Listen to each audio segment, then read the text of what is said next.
our keynote is really to help us start with the right framing. And that is, we need to move forward in a way that is truly inclusive and really building a more equitable conservation industry, a more equitable way of bringing stewardship forward. And I have been with the Park Service for nearly 27 years, and I have volunteered to be part of work group panels and diversity panels, and have tried to be engaged in helping the conservation, parks, and recreation movement evolve. And we're still where we are. There is remarkable individual work that is happening, and we need to, as a collective, make that be more, to achieve more, to impact spaces and people and communities.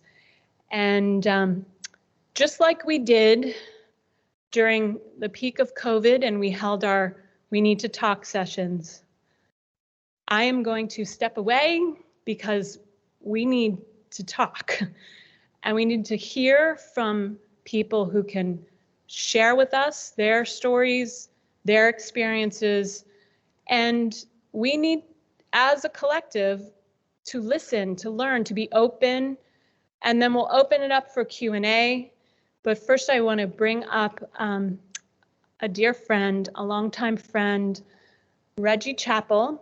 He is the head of National Park Service Partnerships and is on a year-long detail as, it's a great title, Senior Advisor for Strategic Partnerships to the Department of Interior. And he is leading the charge in just about every piece of partnerships you can imagine, whether it's philanthropic partnerships, strategic partnerships, thinking about youth programs. He managed and directed the Land and Water Conservation Fund, the largest partnership funding in the Park Service. And I will just gladly pass the mic to Reggie to get us started, and then the panel will join him at the table after his remarks. Thank you all, and thank you, Reggie.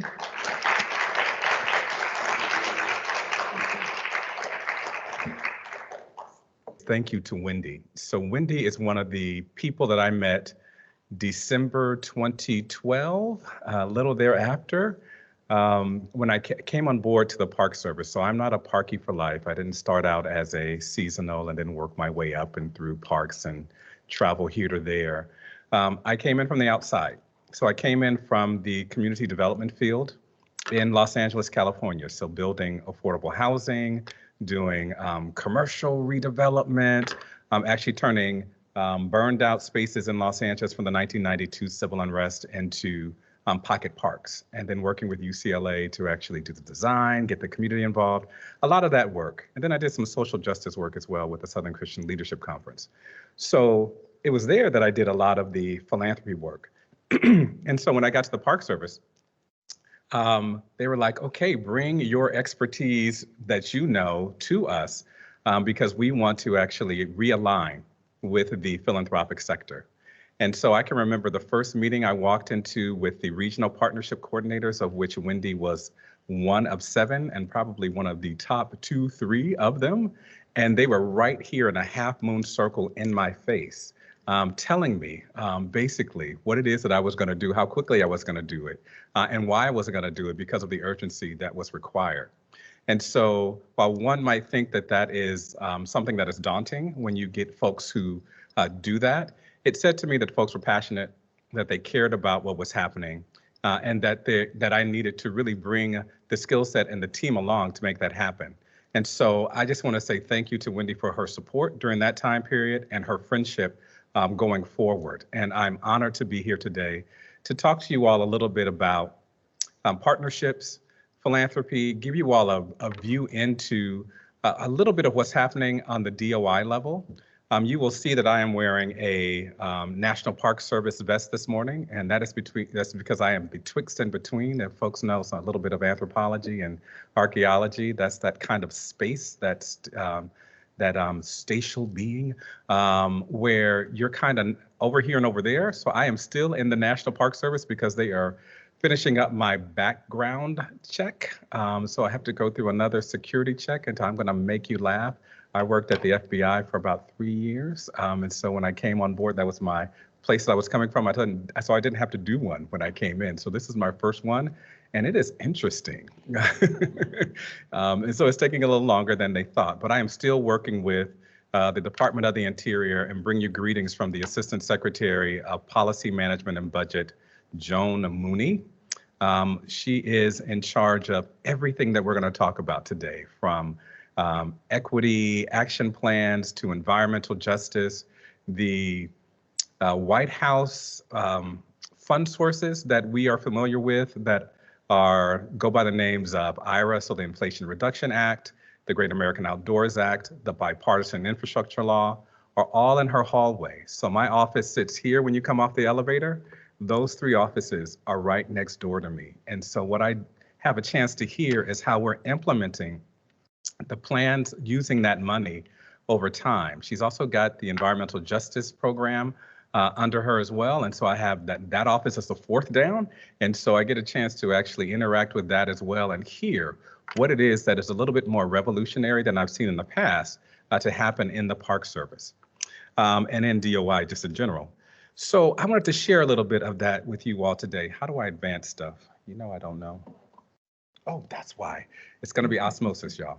We've got some superpowers going on, and I am going to talk about superpowers later on. All right. So, so that's the opening. And so first of all, I wanted to congratulate everyone on 25 years. So Wendy has done that. And so I just wanted to join the chorus with that. And so we won't cue the music, but this is monumental to actually have 25 years of doing this kind of deep partnership work, the way in which Congress set it out, and to be successful at it. And so cheers to 25 more years. And so what I wanted to start with this morning is just for us to take a look at ourselves, right? And I always start with Winnie the Pooh whenever I want to take a look at myself. I know you all are laughing at me, and you're like, who is this guy up here? But Winnie the Pooh has some important phrases, right? And so one of my cool phrases that I go back to when I want to talk about these ideas of equity, inclusion, that kind of space where it makes folks feel a little uncomfortable, is just hear Pooh saying this. You're braver than you believe, stronger than you seem, smarter than you think. And so I'll say it again. You're stronger than you believe, stronger than you think, smarter than you believe. So Pooh gives us this opportunity to actually relax into this kind of beingness and being able to really think about who and what we are in these spaces. And so what I wanted to start out with is just to think through and just to take a look at what are some of the kind of grounding data that we know. Because when we begin to talk about this idea of equity, we kind of have to take a look at what's going on. So let's take a look. So the federal workforce is about 64% white. And so I say that there's nothing wrong with that, right? It just is what it is. But when we begin to think about equity work, what do people typically do? They tend to replicate themselves in a bit. So culturally, that is what we do. And so if those numbers are that big, then we need to begin to really think about the impact that those numbers are having. And so the numbers in parentheses right next to that are the US statistics. So we've got the federal workforce versus the United States. And so that'll just give us a sense of just how on par we are. If somebody can do math rather quickly, you'll probably figure out that all the numbers don't add up to 100 in the parentheses. That's because they're taken from different sources. But I wanted to get as close to 100 as possible, just to make the point of we are kind of online and kind of a little bit out of whack in some of the areas, right? So especially when we begin to talk about African Americans and the Hispanic or Latino population. And we can think about that historically, right? Because African Americans in this country, their legacy is a little bit more tied to the white population. And so when things began to move a bit with the civil rights movement, these gains and these kind of numbers actually come from those kinds of acts. And so, like in 1964, the civil rights legislation that we have, we're going to actually celebrate what 60 years in 2024. And so that is sort of like legacy work. So as we're like level setting, as Wendy did earlier, just want to begin to level set just a little bit.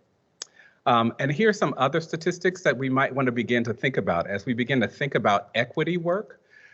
In 2019, for the first time, we have majority minority in the population that is age 16 and under. So that was, what, 4 years ago? So that means those numbers have gone up. So this talk about the country becoming majority minority, it has already happened.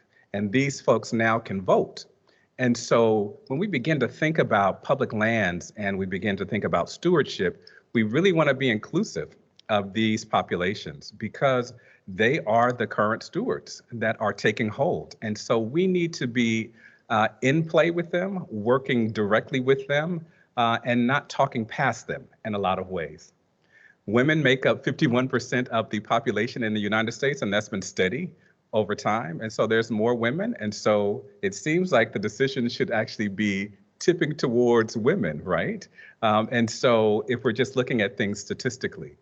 And here's one of my favorite ones about Black women. Some Black women are sometimes characterized as the welfare queen as a kind of image that we get, or a poverty-stricken individual. But when we begin to talk about them in terms of data, they are the most educated per capita, they vote more than any population per capita, and they own the most small businesses. Imagine what could happen if we actually shifted using data, the way in which we think about these populations and the way in which we could engage with them. And I know this for a fact because my mother owned a salon. She has a degree and she has voted in every election since she could, living in South Carolina.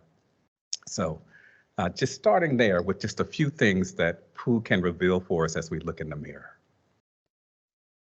All right, and so the Biden administration, taking a look at these kinds of statistics, wanted to really begin to say, how do we then create a truly equitable and inclusive engagement and stewardship, just like you all? And so the first thing that President Biden did was to actually put in place the first Native American Secretary of the Department of the Interior. And I know you all know some of this, but I just want to level set once again. And so with that, he began setting out executive orders. And so the executive order that fits the most for what it is that we're talking about is Executive Order 13985. And that is the executive order that actually calls us to engage underserved communities. And so underserved communities are not only communities that are racial communities, but they are communities that may have been cut off economically, that may not have been engaged by the federal government over time because for whatever historical reason. And so sometimes that is our tribal nations that have not been engaged. And so there's a call to actually do that work. And so the secretary actually did a mirror of that for the Department of the Interior. So on the first day that Joe Biden gets in as president, he signs this executive order. In February, Deb Haaland signs another secretarial order, and she establishes the department's first ever DEIA Council. And so why is that important? It is important because then we have to create these DOI equity action plans. So each bureau has to create one. And they're actually due today back to the White House. And so these equity action plans are where we are actually laying out the strategies to address the historical inequities that have happened through, say, the federal government or the disproportionate way that resources have been allocated. And so what does that look like on a day-to-day basis? So for the past 3.5 years, I've had this interesting perch, as Wendy was talking about, where I've been able to actually be an acting associate director, but then also take on the environmental justice liaison work for the National Park Service. And because I live in the body that I do, I get attached to a lot of the DEIA work. So the leadership will come to me and say, Reggie, will you serve on this committee? Reggie, will you serve on that committee? And so I've got like 3 of these committees that I have collateral duty on. And so I'm able to actually see the inner workings. So while it's a lot of work, I still get a chance to actually see what's happening. So Joan Mooney, our Assistant Secretary of Policy Management and Budget, sits atop of this DEIA council. And then each of the directors of the Park Service have to, of DOI, of our different bureaus, have to actually weigh in with those. And then there's different executive orders that are attached to that. And there's like real work happening. I thought it was going to be window dressing. I thought folks would show up, they'd be waiting for 4 years for the clock to actually tick away, and then we wouldn't have anything done. Instead, there are these matrix plans that have expectations attached to them and actually realizing them in real time right now. And so you all, what Whitney has just described is that work in action. It is the work that is being picked up and being shown as demonstrative of the executive orders and how with investments, what can be the return on investment. All right, so here's the equity action plan, the kind of tenets of it for the Department of the Interior. And so it's really about data strategies and making sure that we're using data to inform decisions. It's addressing structural barriers. It is actually providing tribal funding, so discretionary grants in particular, and making sure that those flow out for impact. And number 4 is where I thought would be the most applicable for this audience, and it's increasing opportunities to access public lands and waters, prioritizing access to recreation areas and services in historically undeserved and disadvantaged communities. And so this is where you can see the work that we are in, that we're engaged in currently. You can see yourselves. And then it takes on 2 particular dimensions that are important to understand. And the first one is Executive Order 14008. Are folks familiar with these at all? The climate change stuff? No, okay, this is good. And so some are. And so this is what is known as sort of like the climate change EO. And so this is where we get 30 by 30, right? Which is what the Chesapeake Gateways has been working on and has had great success. It's like, can actually say that more than 20% of the Chesapeake is actually conserved or preserved according to the 30 by 30 principles. And then there's Justice 40, and this is the environmental justice component. And this is where it's a whole of government effort. So if you go to Department of Transportation, if you go to Department of Labor, if you go to HUD, everyone has this as their initiative where 40% of the federal resources are to flow out to disadvantaged communities. And so there's a way that we're supposed to actually be able to track that as well. And it is painful. There are these spreadsheets that come in where you have to create these covered programs, and then you go in and you have metrics assigned to them. And quarterly and annually, there are these scorecard reports that you have to report on to the White House. And so while in the past we may have actually seen a bit of window dressing on this, this is for real. Folks are looking for the impacts that are happening around this work. And so I just wanted to peel back the carpet just a little bit to give you all a sense of what else is happening and percolating within the Department of the Interior, and then specifically down to the NPS level, where the National Park Service is the largest bureau. It's sort of like the National Park Service is like the size of Texas, and then the next bureau is like the size of Florida, sizable, but not quite as big as the National Park Service. And so we have a way of actually moving and an interest in us that if we can move the needle in a bit, we can then push others in a certain way to achieve these outcomes as well. All right, so when these equity action plans started, of course, there's barriers, right? There's barriers to actually make all of this work happen. And so there were barriers and ways in which this stuff gets delivered, right? So the first way is if we're talking about public-private partnerships or partnerships with communities or with organizations, the first piece was contracting. Were we actually getting contracting out to people so that they could fully understand how to contract with the federal government? Do we have data that could actually substantiate that we're doing this work?